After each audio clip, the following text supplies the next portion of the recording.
A former U of L assistant men's basketball coach, now charged with extortion. Eric Crawford joins me now to delve deeper into this situation and what it means overall for the Cards basketball program.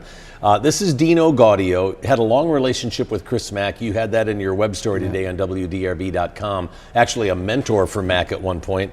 Why would Gaudio threaten to reveal what he says are NCAA violations if he's going to lose his job? He could just go back to work at ESPN, get another coaching job. Now he seems kind of unhireable. There are tons of questions here, most of which do not have reasonable answers if you're just a regular person. I don't know why he obviously snapped. He and Mack had a very close relationship. He came here and on the day he was hired, he said, I wouldn't have taken just any job. It had to be with a coach that I trusted with my family, with my career, with my future. He said all of these things, and he said, Chris Mack is that man. I know him. I coached him in college. I know who he is. I trust him with all those things.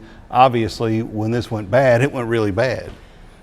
Over 17 months salary apparently he's asking for, but as this case goes forward, Eric, I would think, guilty of extortion or not, everything's going to come out, so what he's alleging is going to get scrutiny from the NCAA, maybe the courts, whoever. Yeah, and look, Louisville had a history. Back in the old foundation days when money was flowing freely, they paid a lot of people to be quiet, to not say disparaging things about the university, but those days are over and the money's gone, and the hush money is gone. He expected some money, I guess, for not revealing things he thought were wrong with the program.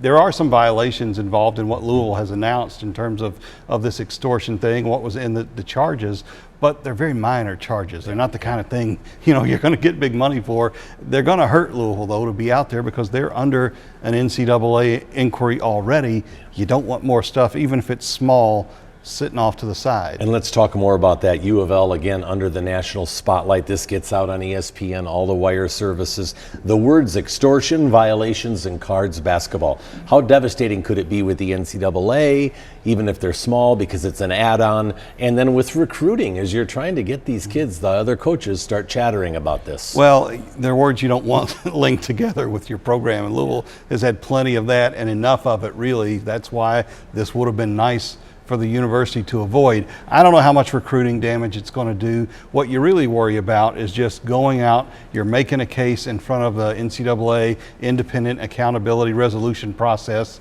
You don't want that body, when it's trying to decide your fate on an already repeat offender violation, to be able to look off to the side and say, wow, just 2 months ago, this little stuff was going on in the program too.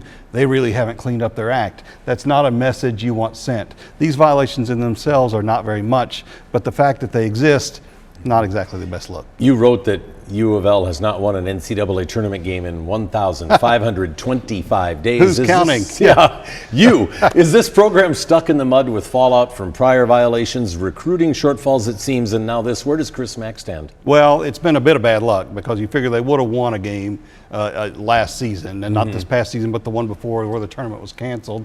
They had bad luck with COVID this past season. But yeah, it's a program in bad need of momentum, and it's tough to build momentum when all of the circus starts arriving back into town. So this season, they've got a good roster. They've got a good chance to get to the tournament.